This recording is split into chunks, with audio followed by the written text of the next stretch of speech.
Welcome to our webinar. This webinar will have a 30 minutes presentation followed by a Q&A session. And you're welcome to leave your questions in the chat section.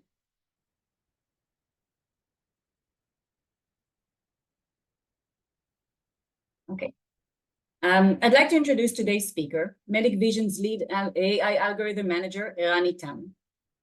Eran has extensive experience in AI-based medical image quality enhancement and medical image registration, segmentation, and classification. He has a PhD in computational and mathematical biology, an MA in physics, and a BA in physics, all from Ben-Gurion University.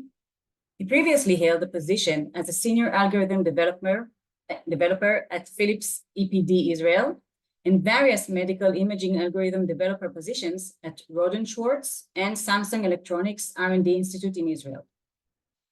He was part of development projects such as utilizing artificial intelligence of medical signals to estimate cardiac ablation characteristics, FNA sample cell classification, and sample diagnostics and registration of cardiac 3D ultrasound and CT scans. Good luck, Eran. Thank you very much, Rotem. So, hi, everybody. My name is Eran.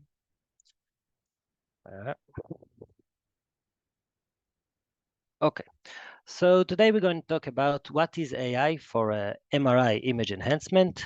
We're going to know some common terms used in image AI. So we're going to start with some introduction. Then we're going to talk about convolutional neural networks, CNNs. We're going to talk about classifiers, image classifiers that get image as input and class as output, because this is a fairly simple example to explain deep learning and convolutional neural networks. Then we're going to talk about how to train a model, encoder-decoder models, which are models that gets an image as input and have an image as output, so you can use them to enhance MRI images. Then we're going to talk about generative adversarial networks, GAN, that improve the encoder-decoder models. And that will be our introduction to AI for MRI image enhancement. After that, we're going to talk a little bit about available market solutions from different vendors, and then what to consider when you want to choose an AI solution. And finally, we're going to talk a little bit about questions and answers that you will have. Okay, so let's start. What is AI for MRI image enhancement? So as we all know, in MRI, we have a trade-off between resolution, SNR, noise, and speed, scan time. And we can try to increase resolution. We can tune our MRI to increase resolution, but then it will harm our SNR. It will add more noise or make the scan time a bit longer. We can try to increase speed, but then it will harm resolution or SNR. We can try to increase the SNR, but then it will harm the scan speed or the resolution. So this is a trade-off. How can we solve this trade-off?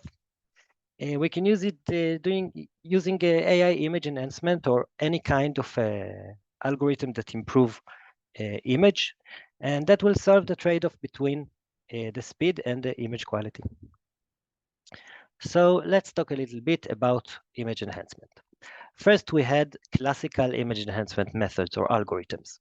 We use them to denoise, for super resolution, for contrast enhancement, all kinds of assignments.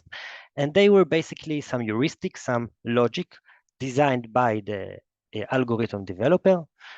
For example, if you wanted to reduce noise, you would try to understand what is the model of the noise for the problem, and then use this model to reduce noise. But these algorithms had a big advantage because they are predictable, and you know what they're doing because you designed them. But they lost in their performance to the AI algorithms and the learning algorithms. So what is a learning algorithm? A learning algorithm is basically a model, a statistical model that has a lot of weights within it, weights to tune. And you want to expose it to as many examples as possible and train it till the point it learned to do the assignment.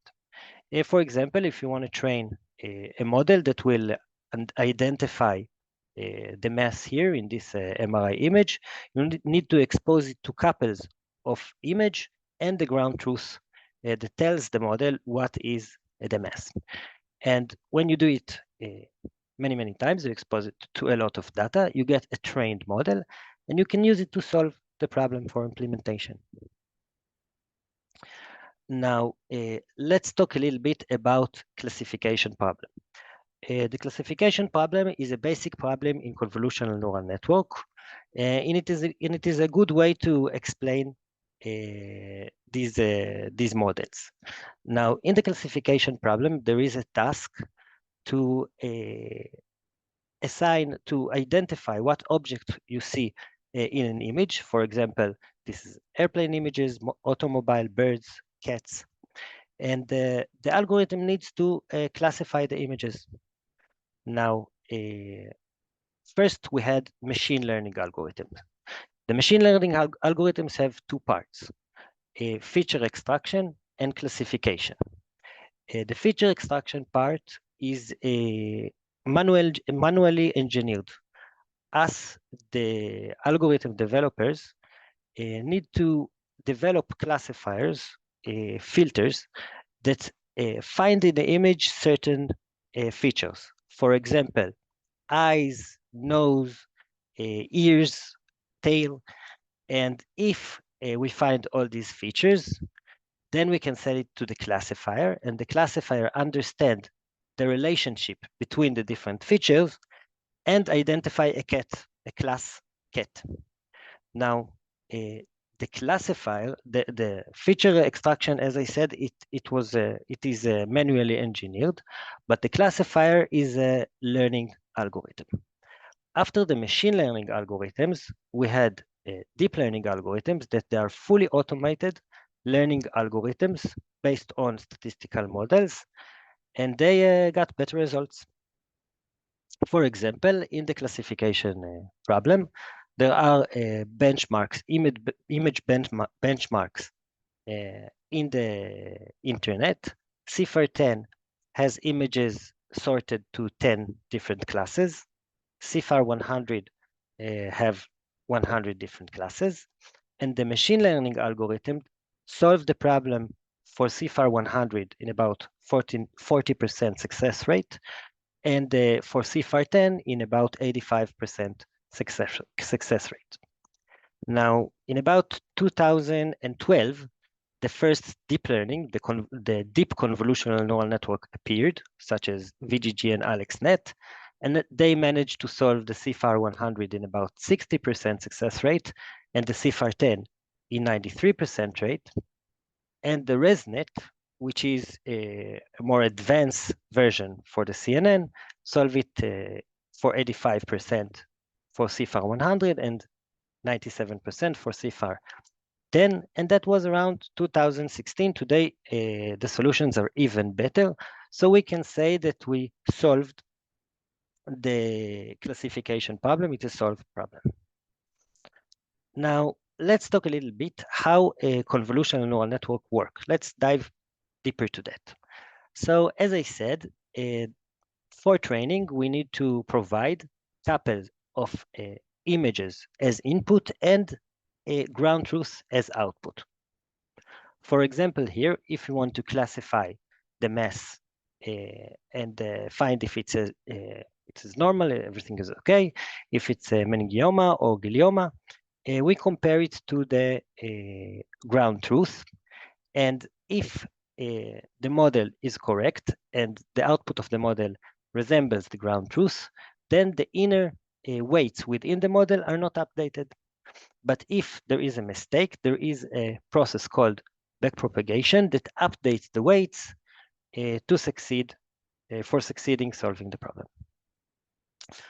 The convolutional neural network have three parts. The first part is feature extraction. The second part is this classification, also called fully connected layer.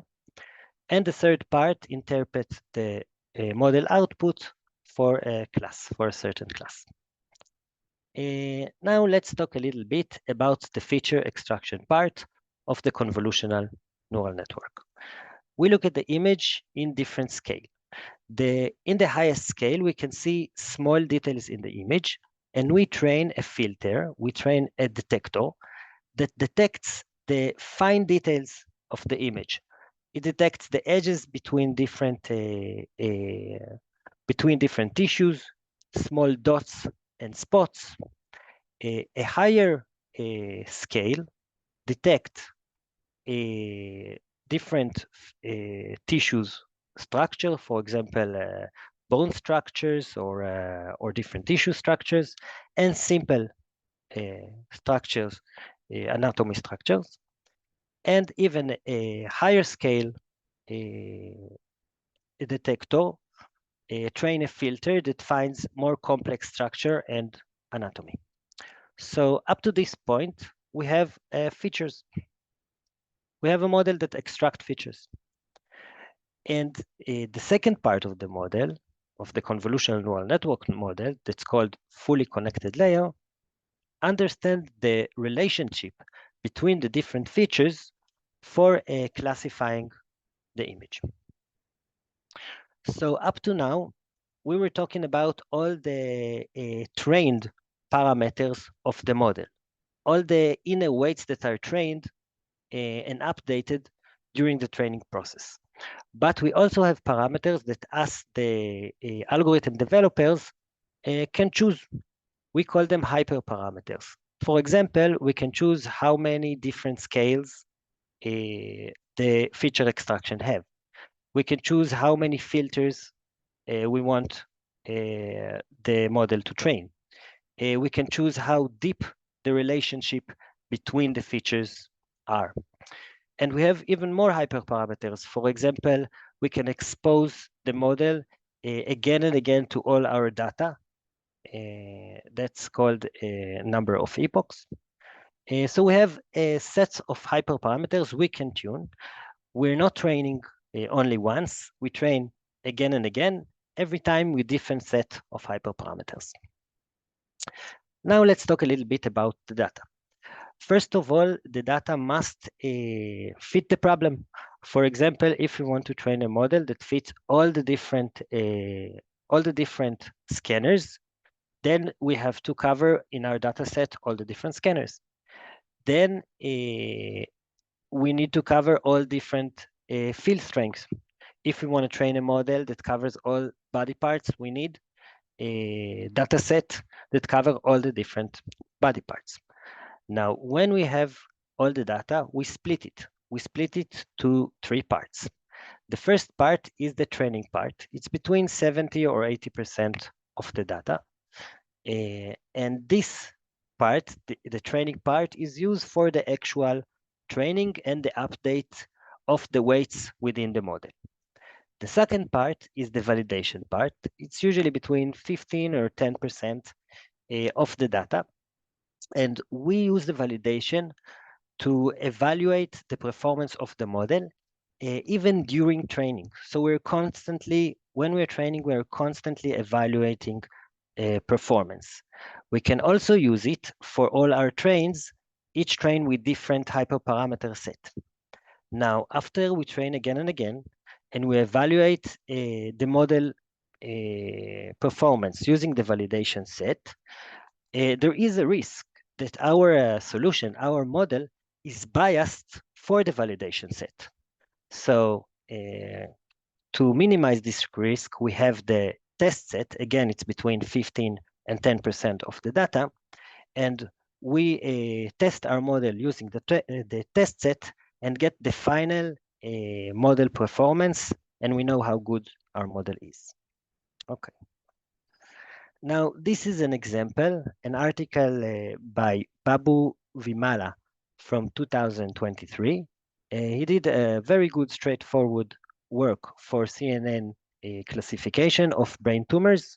He classified meningioma, glioma, and pituitary tumors. in a 99% success rate. Now, in order to evaluate the performance of the model, he used confusion matrix. The confusion matrix in the y-axis, we have the different malignancies, and in the x-axis, the prediction rate. Now, for example, in glioma, there are 286 scans, 286 cases of glioma, and the model predicted right 283 times, which is very good. But 3 times, it identified glioma as meningioma. So these were the mistakes, and we also want to know what are the mistakes. So it is important for us to know that it identify meningioma instead of glioma in order to fix our model and to understand our model better.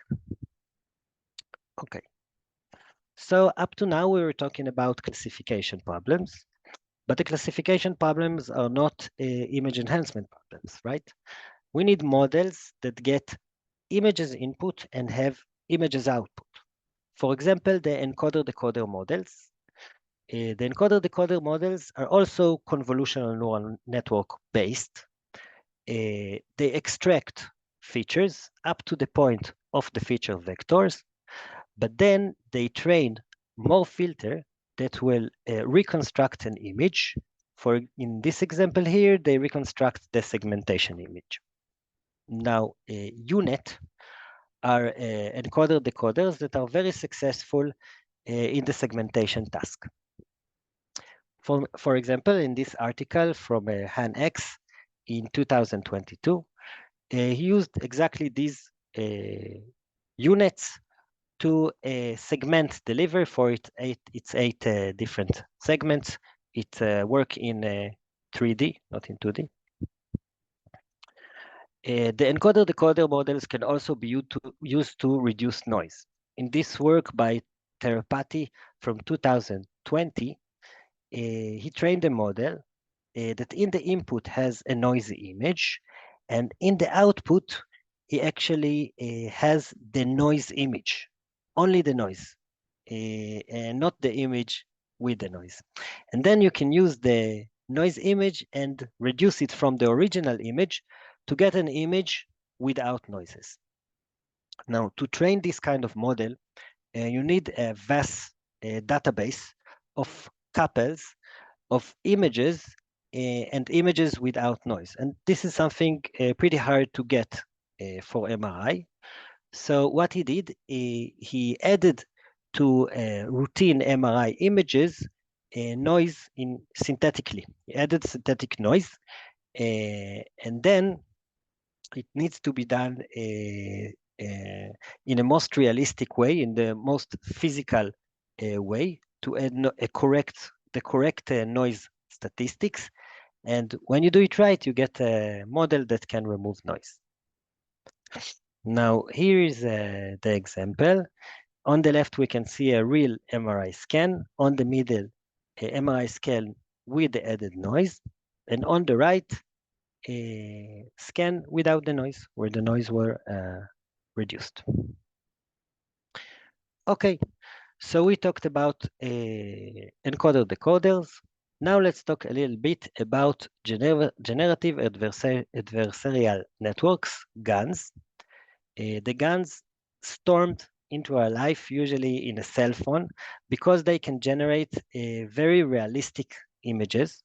For example, they are up where you can take your pictures and you can see how you will look when you're older, when you're younger, and the images look real. Now, how do they do that? The GAN has actually 2 convolutional neural networks inside of it. The first one, called generator, is a regular encoder-decoder. It gets an image as input and has image and generate image as output. But it also has another classifier, a CNN classifier called discriminator.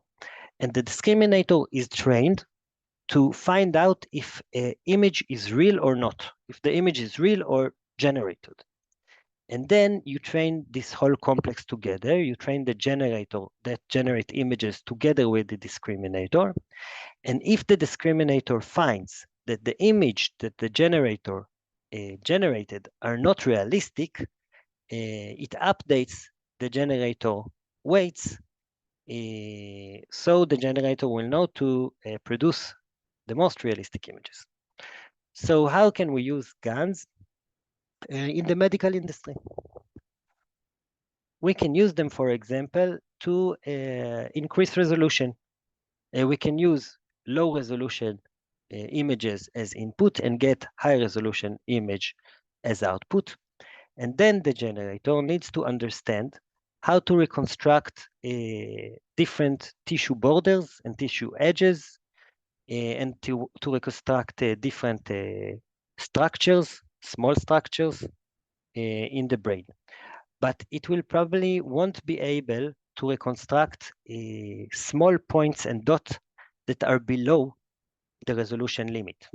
Because if it doesn't exist in the low resolution image, so we will probably won't be able to reconstruct it. Now here is an example for a brain cerebellum. And we can see on the left the low resolution scan, and on the right high resolution scan, and we can see for ourselves the improvement. Okay, so how to a very common question is how to prevent AI enhancement from changing pathology. How do we know that the AI does not add objects or remove objects when processing the image? So first of all, we need to choose a right model. I explained that we can work on different scale of the image. So for example, if you want to increase resolution, you will use only the features for the highest scale. You will not use the parts of the model that deal with the anatomy or with the bigger scale structures. Then the algorithm will not, the AI algorithm will not have the ability even to make changes. Another way to prevent changing pathology is training a GAN model. As I said, the GAN model has a discriminator that knows to identify if the image is real or not. So he will prevent harming pathology. And of course, we need a professional confirmation. We need an extensive, let's say, blind review from radiologists that will test the model and test the model outcome results and make sure that the model does not hurt pathology. Okay, so this was a quick introduction about convolutional neural networks and how to improve, enhance images using AI. Now let's talk a little bit about the available market solutions. I will show here solutions from different vendors, and all the information we have in this presentation was taken from the official sites of the vendors. So GE has a Recon DL. It's an AI solution to increase, to improve image, to enhance image. On the left, we can see the images before enhancement, and on the right, the images after the enhancement. And Recon DL can also be used to reduce the time of scan and to reconstruct the image back to match the original image before reducing the scan time. Siemens has a deep resolve solution. Here are the enhancement images, again on the left before enhancement, on the right after enhancement. And it can also be used to reduce time scan. And Philips has a smart speed. It combines AI and compressed sense technology. Here is the spine images. We can see the improvement from left to right, brain images, and time reduction. Okay, so I work in a company named Medic Vision. We have a solution called IQMR It also combines generative AI and classical technologies. It supports all scanners and all body parts. Here is axial T1 scans of the abdomen.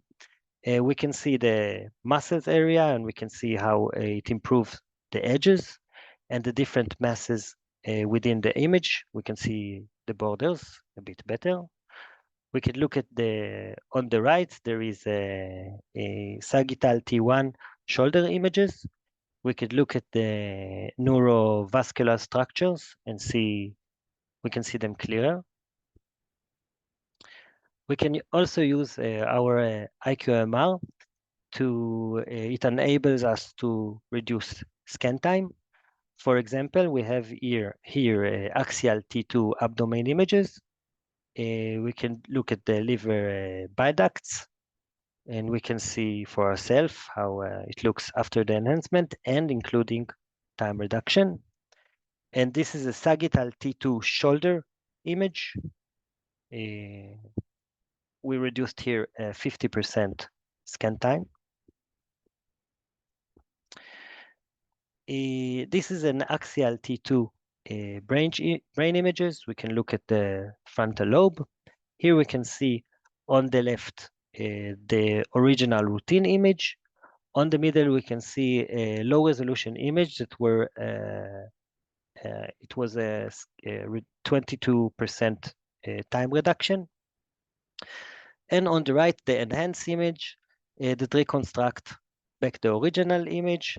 We can look at the brain sulci, and we can see how it was reconstructed back again. Okay, so what we want to consider when we're choosing an AI solution. First of all, we will want it to improve the patient care, to improve our clinic workflow, to maintain diagnostic ability, and we need a solution which is reliable and consistent, of course. And then we have to think about the existing equipment in our clinic, and if we need to purchase or upgrade some hardware. Now, I think that our solution, IQMR, cover most of this stuff, all this stuff. It enhances image quality, and it enables to reduce time scan. It fits all vendors, all IQMR machines from all types and all vendors. And it does not need any upgrades and any supplements. Now, our solution allows the patient a better experience. The radiologist can have more scans at the same time. And I think it's also good for the management because they can have more images in the same day. Now, our solution is also customized for the radiologist's demand. We can customize our algorithm.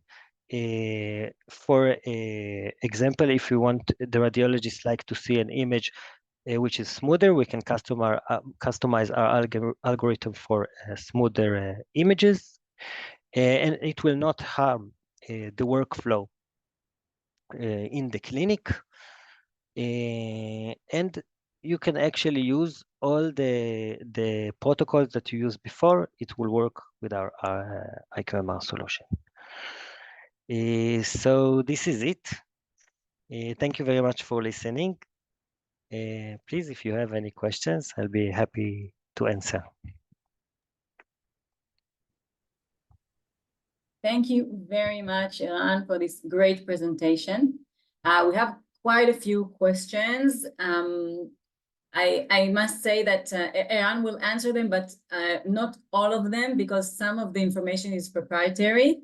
So whatever we can share with you, we will. Okay, so we were asked,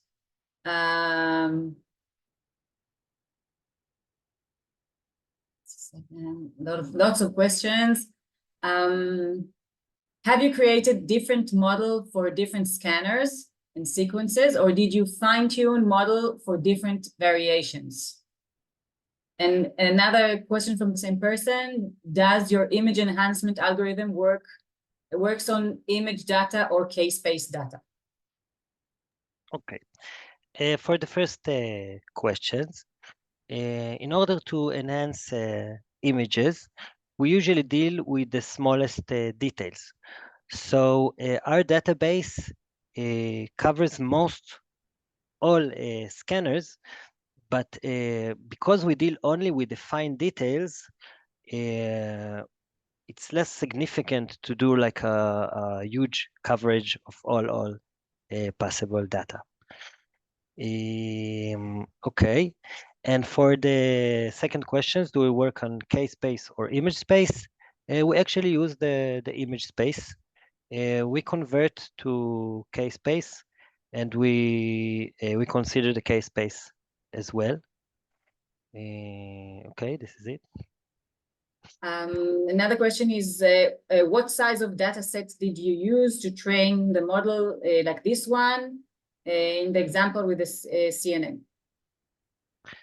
We used hundreds of thousands of images to train our CNN model. Huge numbers. Okay.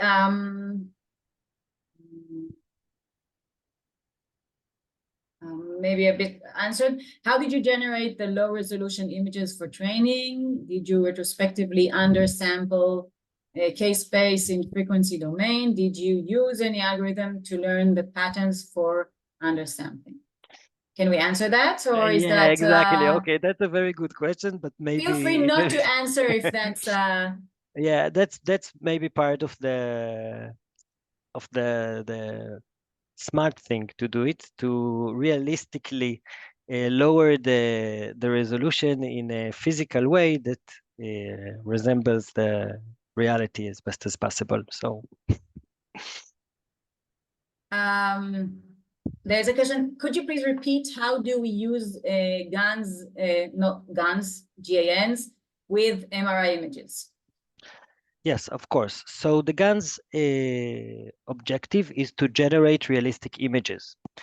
Because it has also a discriminator within it, the discriminator makes sure that the images will look as real as possible. Now, in terms of MRI, we can imagine, we can hope that the discriminator will learn different pathologies and different anatomies, and it will not allow the generator to generate images that are not realistic. Thank you. Okay. Another question we have. I apologize. I did not introduce Gil Shetrit, our CEO. I'll pay for that later. And Gil and Guy Goldschmidt, our Director of US Sales and Business Development. So we have a few questions that are maybe more suitable for Gil to answer. Somebody wrote, we have several scanners and are considering OEM or this solution. Why not go with the OEMs and choose a third-party solution?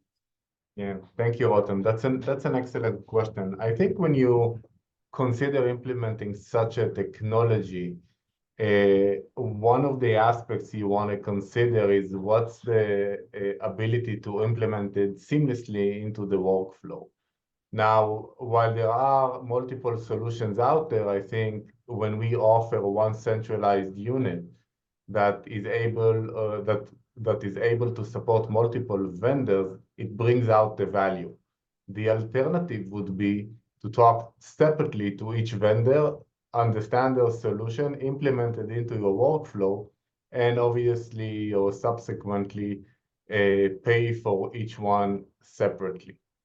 As I said, the alternative is one centralized unit. The way we offer it that supports multiple vendors is not tied to a specific magnet, but it's tied to the facility itself.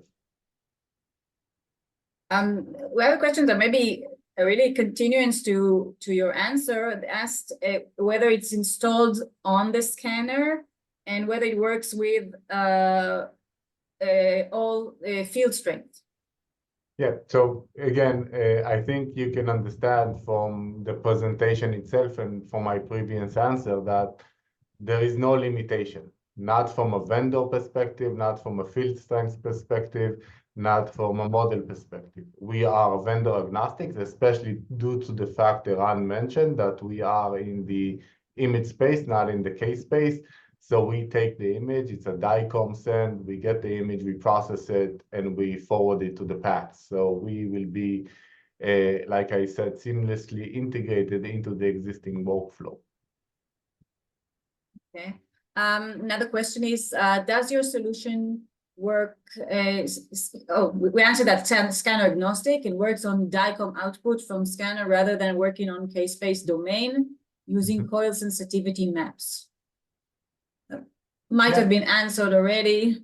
Yes. That yes, it's vendor agnostic and on DICOM output. See. Rotem, I also see some questions around competitors and how we compare to competitors. So obviously in this forum, we will not talk about our comparison to competitors. However, we could say that based on our extensive experience and our multiple installations out there, we see great results and we deliver what we promise. That's both from an image enhancement perspective, but alternatively also from an operational perspective, that we enable the facility to make a decision whether or not they want to shorten their scan time. So if you look at the material we share periodically, if you go into our website, you can really see the results and the capabilities that Medic Vision brings with IQMR to the market. And obviously, we continuously improve the solution that allows our customers to benefit from on a regular basis. Thank you.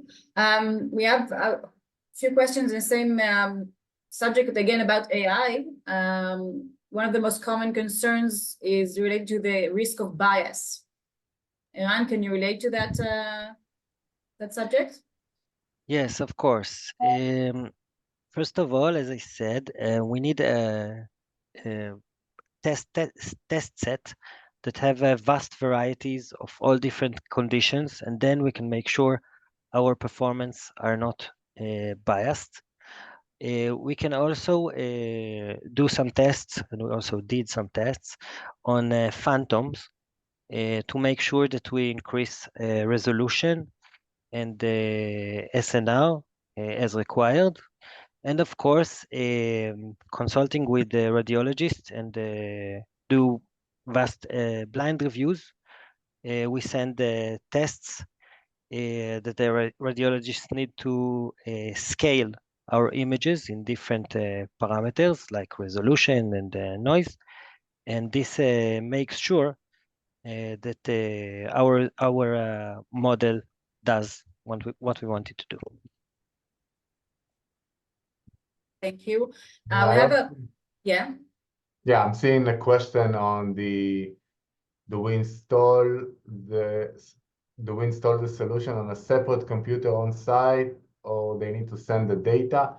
So we actually have both a solution, could be on-prem, where we install a server on site. And when we say on site, it could be physically on site or anywhere on the network of the facility or multiple facilities that are connected together. Main consideration, again, from a site perspective, is security of the data itself and also bandwidth of their internet connection. So you wanna make sure that you have what it takes. Most of the installations do have it on-prem, as it's their choice. What else do we have on here? There's a question: how do you quantify the image enhancement? And followed by quite similar, how did you identify the optimal acceleration factor and organ without losing the quality of enhancement? maybe explain about how we can cater to the radiologist's preferences, because eventually when we come and implement IQMR, the radiologist is the one that signs the enhancement quality, and we customize the preferences to your general protocols and the same method of working, which is one of the benefits. You don't need to change any working methods or preferred protocols for scanning. Let's see what we have more. I think there's one for Guy on the examples of major medical systems that utilize our solution.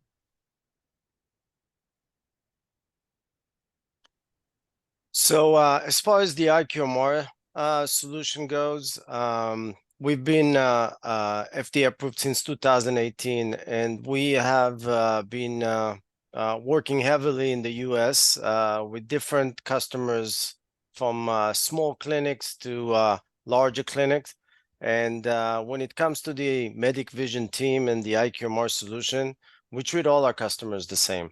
So whether you have one scanner or you have 50 scanners, we'll provide the same level of service, professionalism, and support as we do with every single customer.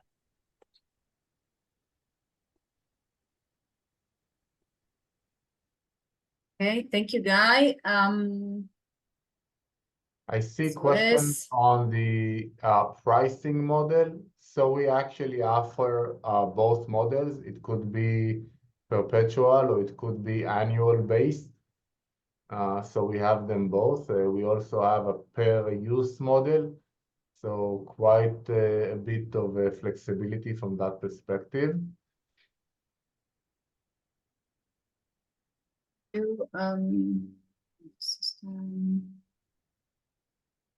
I see a question about reliability. So maybe we haven't mentioned it, but our installation process is a very integrative process with our customers. What we do is actually work with the customer to make sure we, like I said before, seamlessly integrate the solution into the site. We talk to the full workflow processes, starting from the actual MRI itself, going through the technicians, going through the image processing, going to the PACS and the actual radiologist to compare the image and make sure that the image is tweaked and tuned to the site's preference. I think that makes us stand out if you compare us to others, where we will not leave the site until we get the thumbs up from the relevant radiologist, and it could be multiples depending on the different body parts and different preferences. So that would be something that is very unique. From a reliability standpoint, the solution, I keep saying seamless because it is seamless. Once it's implemented, it's in the background. So there's no user interface. It works. The uptime is 100%. There's no reliability issues. So once it's there and implemented, it works seamlessly. We're also asked about time to implement.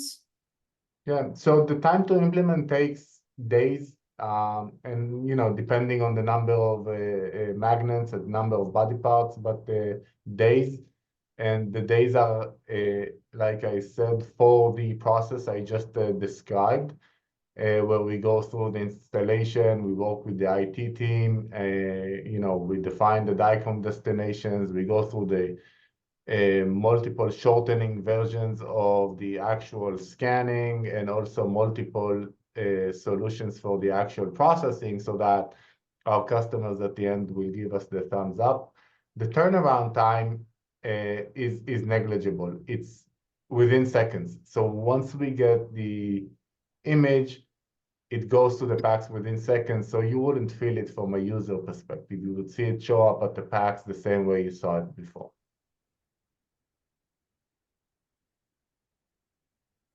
Those are great questions. I think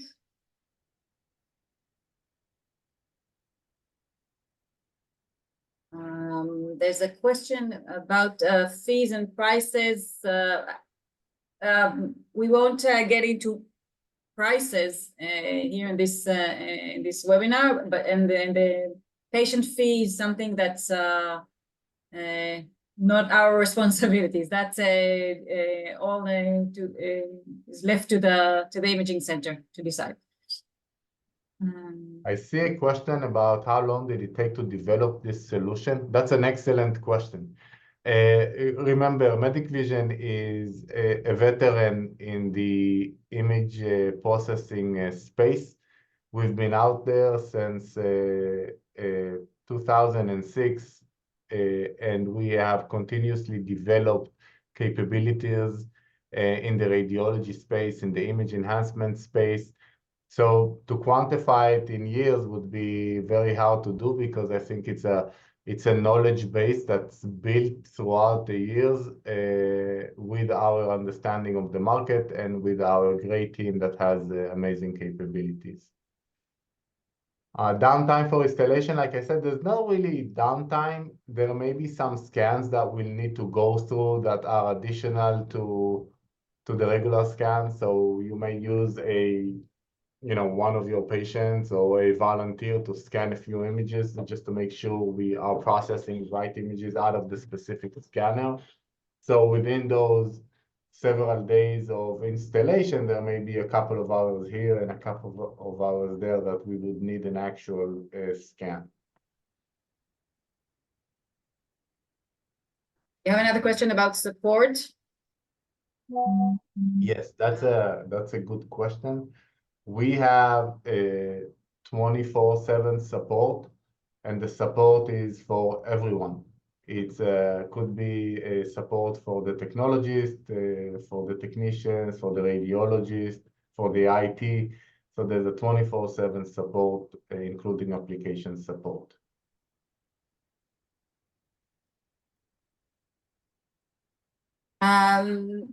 Does anybody have any other questions? Maybe some people who raised their hands, you can let us know.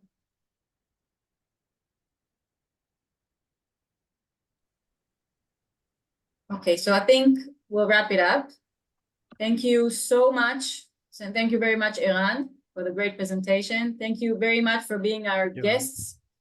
We'll be in touch with all of you, and if we missed a question or two, then we'll reach out to you in private in your email. And thank you very much for joining us in this webinar. Thank you. Thank you very much, everyone. Have a good day. Thank you very much. Thank you very much. Goodbye.